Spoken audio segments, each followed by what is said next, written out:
Hi, my name's Shanna Walsh and I'm here to talk to you about children with high functioning autism.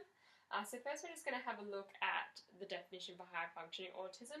So as defined by the American Psychiatric Association, it's a severe qualitative impairment in reciprocal, social, interaction and communication skills and a restricted range of activities and interests. It's also known by two other names, and that is Persuasive Development Disorder, or PDD, or Autism Spectrum Disorder, which is ASD. So there are three main distinguishing features of a child with HLA, and these are including that they lack the ability to socialise intuitively, meaning that it's hard for them to then maintain relationships. They also have trouble communicating both verbal and non-verbally, and they usually become engaged or invested in a specific either topic or interest or play. They also can experience some of the following problems, such as sensory perceptions, so being overstimulated. They usually have unusual cognitive skills. They're normally visual learners. They can have physical issues, such as their manner of walking or digestion issues. And they can also have a diverse range of academics. Moving on to how they are diagnosed.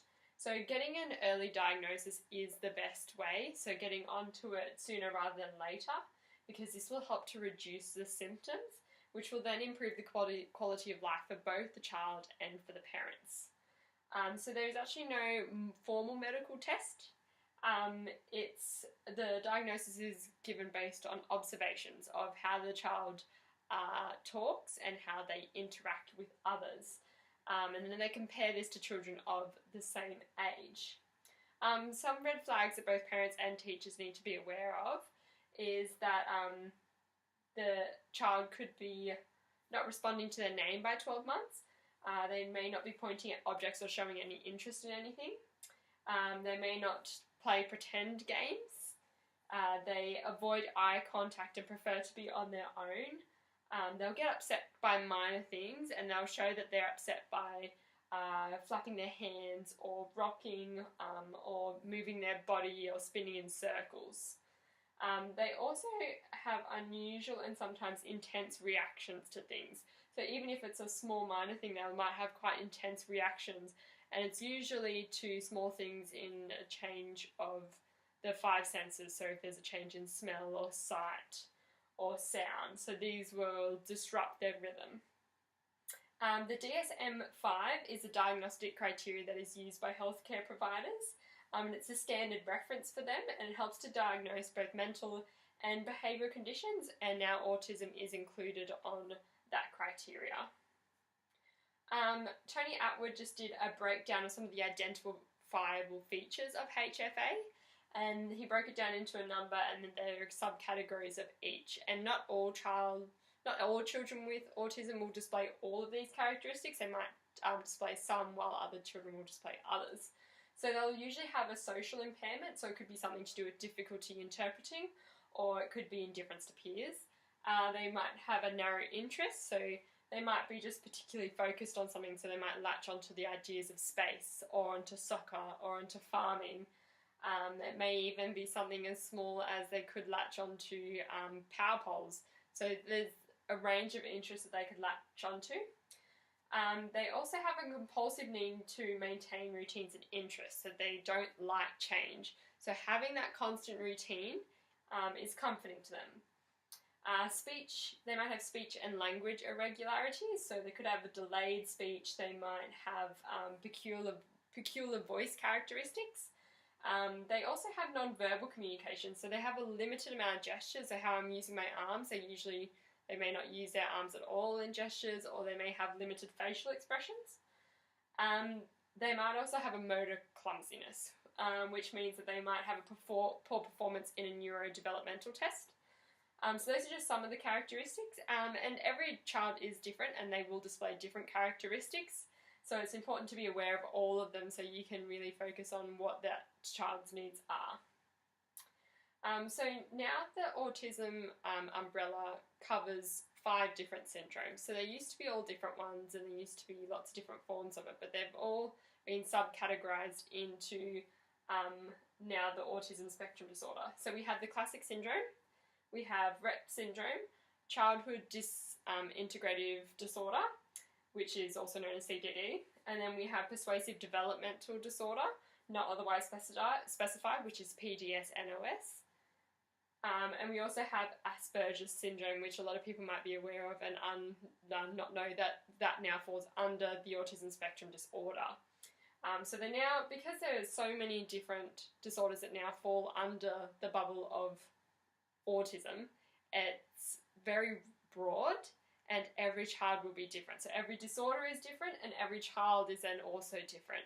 So it's important to really know the child individually and their needs rather than generalising based on whether they had classic autism or whether they have Asperger's. So you need to be aware of all the identifiable features so you can actually plan for that child. This is just a brief overview of how autism and the perceptions have changed over the years. So the term was first used in 1908 and it was used to describe a feature of a schizophrenic patient. So it was describing the feature of them being withdrawn and self-absorbed. In the 1940s, an American psychologist noticed that children were having a strong desire to be on their own, away from others, and they preferred things to be the same. They also had Hans Asperger's, who named the milder form of autism, which we now know as the Asperger's syndrome, but it now also falls under the autism spectrum. In the 1960s and 70s, the concept of the refrigerator mother came out, which was the theory of blaming the mother for the autism. So it said that the mother was not giving them the love, the care and attention that they needed and were therefore cold to them, which is where the refrigerator mother came from. And this idea had been held not for just the 1960s and 70s, even through into the 80s. There were some people that were still believing in this theory. But contradictory to this, it also came out that there was a link to autism and genetics based on a twin study. In the 1980s, autism disorder became recognised by the Diagnostic and Statistical Manual of Mental Disorders, also known as the DSM. And movies were started to be made featuring characters with autism. So it was starting to build awareness of the disorder and what it's actually like. In the 1990s, autism became a special education category in American schools, and they actually started to cater and build for this in their schools. Asperger's syndrome was also added to the DSM, and vaccines were linked to causing autism, but was quickly debunked. Even into the 2000s, they were still worried about this. The vaccine companies started removing certain ingredients due to the fear of the public, even though this theory was debunked. The CDC also estimated that between 1 and 110 children are on the autistic spectrum disorder. So that was during the early 2000s. And now we have the DSM-5, which has 5 subcategories, as I mentioned, and that fall under the ASD disorder. And as we now know, it includes the Asperger's syndrome, so it's no longer a syndrome on its own, it's underneath the autistic spectrum disorders. Just a short video on what it's like to be autistic. It's really insightful into what overstimulation, a sensory overload would be like for them.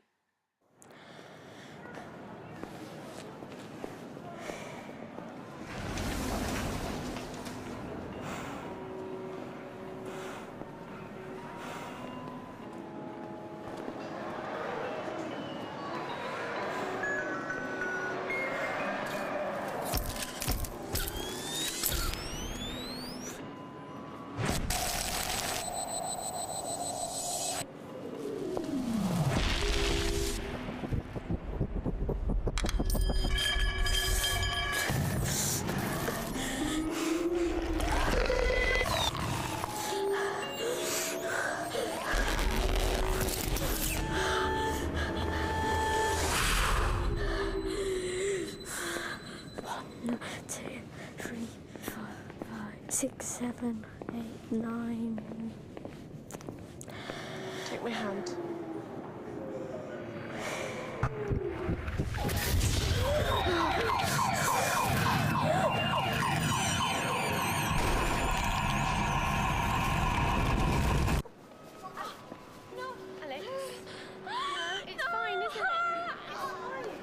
I'm not naughty.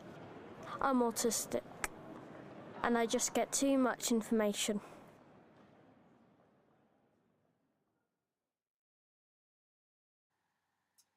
Alright, so now let's just moving on to what is the cause of autism.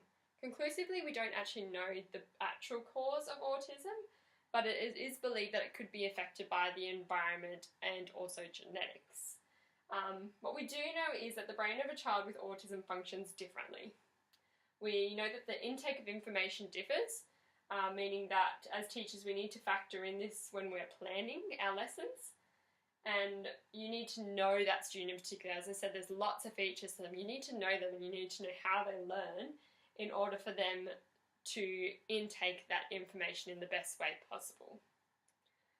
In terms of what we know about the impacts on the brain, because of the advancement of technology over the years, we've been able to really study the brain of the autistic child, and MRI scans have revealed some really interesting things, such as they have increased productivity in the word region of their brain, so which means that they are able to remember more words, but then they have a reduced activity in the areas that process the word meanings. So even though they're able to remember the words, they can't actually connect the word to the meaning. So they might be able to then read the words, but they don't actually know what they're reading. You have to build that understanding with them, and that's where a lot of visuals can come in handy. They also have reduced functional connections among pairs of cortical regions that participate in language function.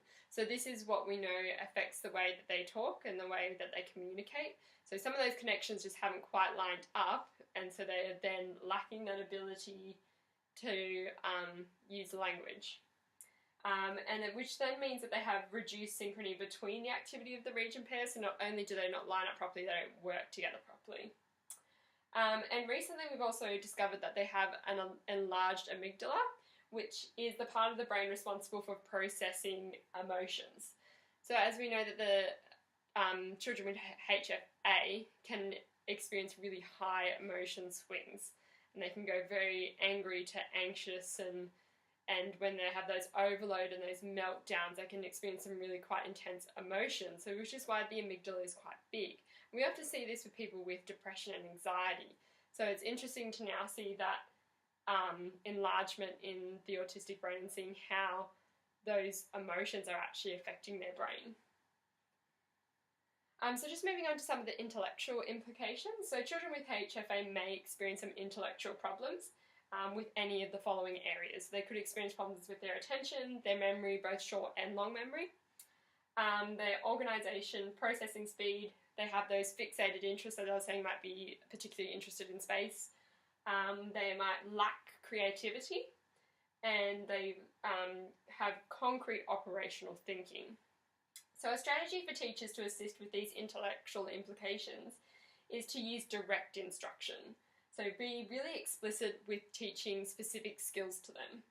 So we often provide students with experience, however, this isn't necessarily helpful for a child with HFA. We need to be explicit with them.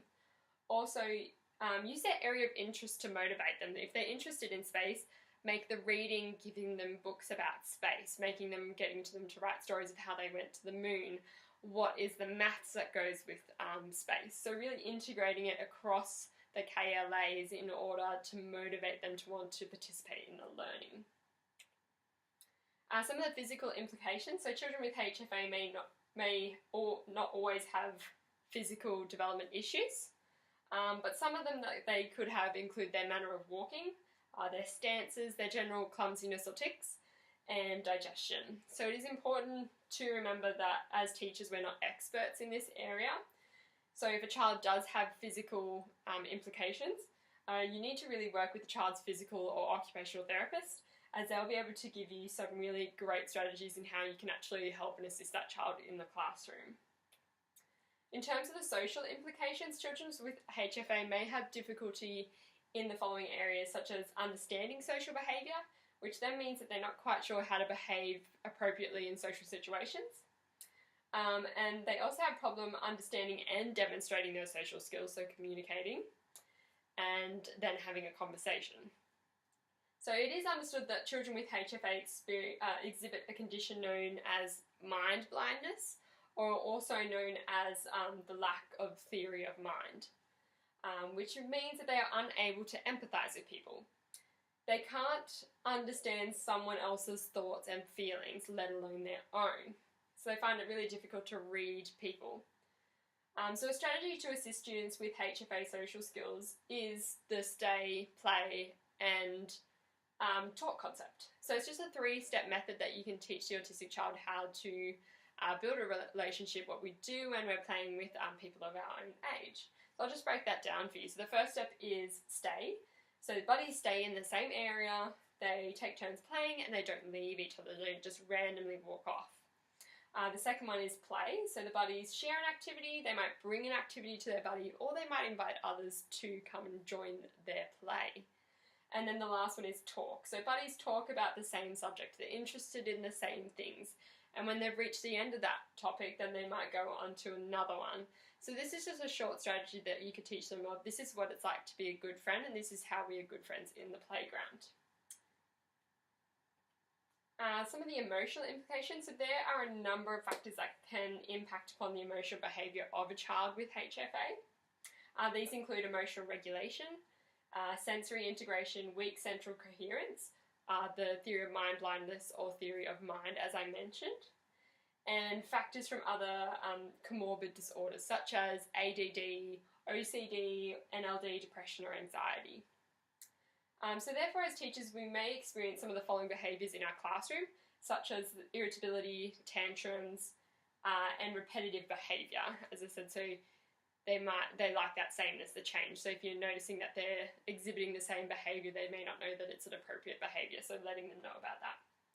So as children with HFA struggle to understand and communicate their emotions, you could use a How Am I Feeling Today chart, which I have displayed here. So this one features faces of emotions with Lego. Obviously, if this child had an obsession with Lego, this would be perfect for them, but you can also individualise this for each child so it appeals to their interest. And it just visually helps them to understand their emotions and then be able to help them to read other people's emotions and understand how they're feeling. So it may also help to alleviate some of that frustration when they don't understand their emotions or someone else. It can be very frustrating for them. So giving them a visual way of understanding that is really helpful. So some of the pedagogical strategies. So it's important to remember that each child with HFA is different, and a strategy that might work for one won't work for another. So you need to be really flexible and adaptable with this and willing to look up lots and lots of different strategies and research what works best for the autistic child in your classroom. So some strategies that I have include you need to have an IEP in place. So not only is it really handy, it's actually a government requirement that you have an IEP in place for that child. So it's really important to then conduct that with the classroom teacher as well as the parents, have them involved because they will know more about their personal characteristics than you might. The next one, you could have a daily timetable and or rewards chart. So it just outlines, today we're doing English and then reading. If you do this amount of reading, then you're going to get 10 minutes of playing with this rocket that you brought in. So again, using their interest to help you to get them to do some of the work. And then you could also make the lesson. As I said, we just talked about their interest, and if you do this, then you get to play with the thing of your interest. To get them interested in those areas of subject as well, bring their interest into that area and integrate it into all the KLAs as much as you can. Also have some visual rules and consequences for them.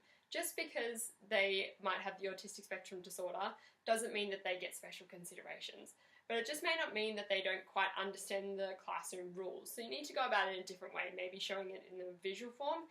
Maybe you need to really verbally discuss it with them. It depends on the child. Sometimes you might have to prescribe it, other times you might make it with them together and describe to them, if this behaviour occurs, then you're going to be receiving this kind of consequence. So they need to be aware that their actions also, they will require consequences if they're not behaving appropriately. You can also have some emotional understanding activities, so teaching them emotions through the facial cues, as I was showing you on the graph before, is a really handy one. Also, teaching them how to have a conversation. So they need to be explicitly taught this sometimes because they don't actually understand the give and take part of a conversation, and actually I need to stop what I'm thinking in my brain and listen to what you're saying and be involved in this conversation. So some classroom inclusion strategies, so Hughes and Lynch says that each individual classroom is unique, and so one classroom from one year may be different, but usually teachers approach the processes of teaching and learning in these 3 different ways, which can be integrated and combined. So usually to create an inclusive classroom environment, teachers use behaviourism, which is focused on the teacher's actions. And then we also have information processing, which focuses on the student's actions. And then constructivism, which focuses on group and the environmental actions. So at the end of the day, we need to remember that the child with HFA is another child in your classroom who has learning needs. It's our job to cater for those learning needs and making them feel as though they aren't as different and that there's not something wrong with them. We want to strive to include them in our classroom as much as we can. And so moving on, I just wanted to then go through some of the resources, both for the teacher and for the student. So the first one we have is The Conversation Train by Joel Schall. And it's really exciting, this book. It really teaches them, as I was saying, they need to learn how to actually do a conversation properly. So this one goes through and likens a conversation to a train. So saying how the front of the train is like our greeting, and then we go into our carriages, and then you finish with the freight. So it's really insightful and helps them to see it in a really visual manner. It also comes with some activity sheets which is really handy to then back up those skills that they're learning. So this one's for ages 5 to 13. Also another one by the same author is Our Brains Are Like Computers. This one is also a metaphor likening the way that they think to a computer. Again, it's a really visual, it has those worksheets to go with it and will help them to understand the way that their brain functions and how they actually learn. Again, this one's for ages 5 to 13. The next one I have is the Growing Up book for boys, and this one is really to do with puberty. As I said, they are not a fan of change, and puberty is a big time of change for emotions, their brain, their body, and it's really hard for them to get their heads around that change. So this book really breaks it down for them, and it's something you can go through with them together. So this one's really for boys with autism from age 9 to 14. And then there's also the same book by the same author for girls though. So the Growing Up Guide for Girls covers the same things, but it's tailored for girls. Also, I've got some recommended readings here. So if you're wanting to know more information or you need more strategies for the classroom, these are some books that I'm recommending that you have a read of. The first 2 are really about social emotional learning. So if you really want to know more about that and more teaching strategies in particular, the second one, Building Social Skills for Autism, the Sensory Processing Disorders and Learning Disabilities. There's so many ideas in there that will help you with social emotional learning. Also, Teaching Children with High Functioning Autism, Strategies for the Inclusive Classroom also has a lot of really inclusive activities and to make them feel as though they're a part of the classroom and that they're not different. The next book I have is The Autistic Brain by Temple Grandin, who is actually autistic herself. So this one's really insightful as it's from an autistic person's perspective and how she grew up with it and what she did with it. So that was a really interesting and insightful read. Also, the last one I have here is a novel. It's called The Curious Incident of the Dog in the Nighttime, and it's from the perspective of an Asperger's boy. I found this book so insightful and really helped me to gain a better understanding and empathise with their situation. I felt like it's really improved my practice as it makes me think, that's why they're reacting the way they are because of the way that it's described in the book. It's really interesting and really helpful for me personally. Lastly, any of Tony Attwood's books or researches to do with autism or the Asperger's syndrome is really insightful. He really knows what he's doing and what he's talking about, and if you need to know more, that's a great place to start. Just to finish off with, I just want you to remember that if you met one person with autism, you've only met one person with autism. As I said, there's so many characteristics and they don't display all of them. They're different for every single individual child. And now that there's also 5 disorders underneath the autistic spectrum disorder umbrella, there's so many characteristics that they could be displaying, and which means there are so many different learning needs. So if you have an autistic child 1 year and all these things work for it, the next year none of those things work, that's okay because they're all different and there's lots of other things out there that will be able to help you. And it just means you're going to have to be flexible, adaptable, and really patient with your autistic child and figure out what's going to work best for them. So thank you for listening. I hope it was really helpful. If you have any questions, please don't hesitate to ask. So in your handout, I've included all those resources that I mentioned, as well as where I got all my references from. So if you need any more information, this is a great place to start. And thank you for listening.